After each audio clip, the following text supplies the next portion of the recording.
Bienvenue les gens, nous sommes le samedi 14 mai 2016. Bienvenue au double 6, il est temps pour moi de vous présenter les nouveautés de la semaine. Alors, cette semaine, on va commencer par, comme d'habitude, les figurines. Nous avons une sortie cette semaine qui est Flesh Eater Kurtz. Un bouquin avec les War Scrolls pour tout ce qui est anciennement conte vampire, enfin c'est des morts vivants quoi.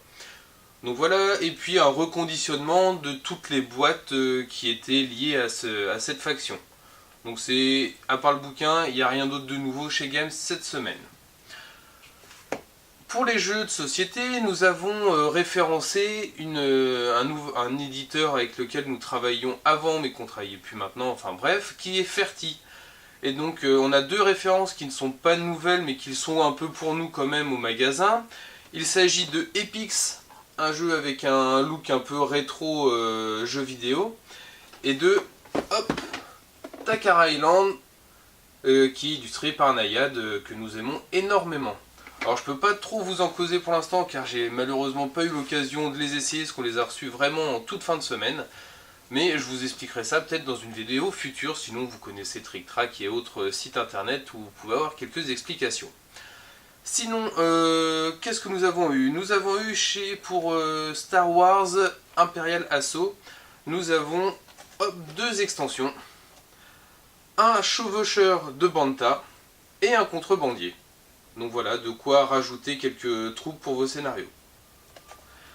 Nous avons aussi reçu de chez Yellow Codename, un jeu de Vladash Vatil.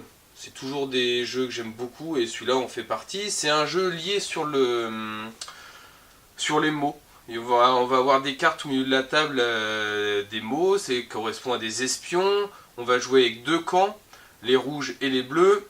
Donc j'imagine les Américains et les Russes, hein, grosso modo. Un maître du jeu dans chaque équipe et ce maître des espions, comme il est appelé, va devoir faire deviner les mots de son clan à son équipe, sans que son équipe ne pointe au milieu de la table et sur les cartes, c'est pas hyper clair, mais ne pointe un espion d'un autre camp. Donc il va falloir être précis dans les indices qu'on donne, sans l'être trop non plus, parce que si on peut donner un indice qui marche pour deux cartes, c'est encore mieux. Enfin bref, voilà. C'est un jeu basé sur les mots et c'est vraiment vraiment chouette. Et c'est pour ça que la boîte est ouverte, c'est parce qu'on y a joué et qu'on a bien aimé. On a eu aussi chez Yellow 18 minutes pour un empire. Il existait déjà 8 minutes pour un empire et maintenant on a la version évoluée un peu plus costaud de 18 minutes pour un empire. C'est toujours dans le même principe, hein. Il va falloir conquérir des territoires, bouger des troupes et tout ça, ça va être joué par des cartes qu'il va falloir acheter. En fonction du placement, elles vont nous coûter plus ou moins cher, et voilà. Et ces cartes, c'est elles qui vont nous donner des actions, faire bouger nos troupes, construire une citadelle et autres. Donc un jeu super rapide, mais quand même intense, il ne faut pas faire n'importe quoi. Et enfin, je vous l'avais annoncé la semaine dernière, le jeu Imagine est enfin arrivé. Donc je vous rappelle vite fait en quoi ça consiste, c'est très simple, ça ressemble un peu à Concept. C'est-à-dire qu'on va avoir une carte avec 8 possibilités et avec 8 thèmes différents.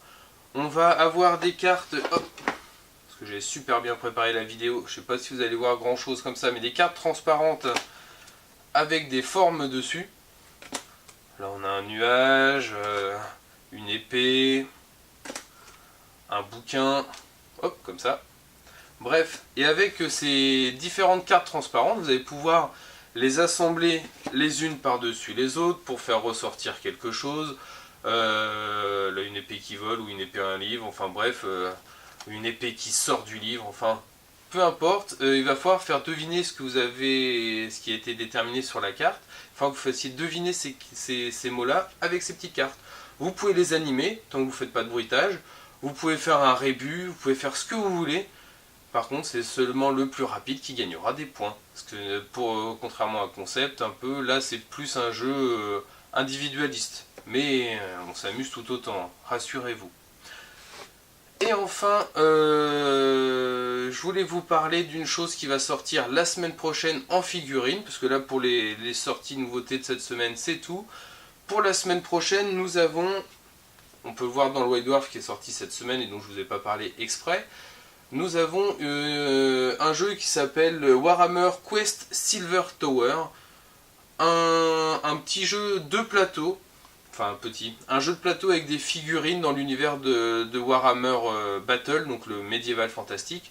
Vous allez explorer des donjons, péter la tronche à des méchants, je sais plus trop ce que c'est des horreurs, enfin bref. Ça c'est plutôt chouette, c'est un ancien jeu qui est réédité et remis au goût du jour, qui plaisait vraiment aux gens. Donc voilà, ça c'est la semaine prochaine. Et pour tout ce qui est animation, sachez que cet après-midi, donc le samedi 14 mai, on sera à Place Bouchard, donc à Caen, donc c'est à côté de Plain-Ciel pour ceux qui ne connaissent pas, pour faire d'une animation jeu. Donc si vous êtes dans le secteur, si vous êtes dans le centre-ville et que vous voulez venir jouer, eh ben venez, on sera là. Je vous remercie pour le suivi de cette vidéo. Ça n'a pas toujours été très clair, mais le pollen faisant, je suis un peu fatigué. Je vous dis à la semaine prochaine. Ciao ciao.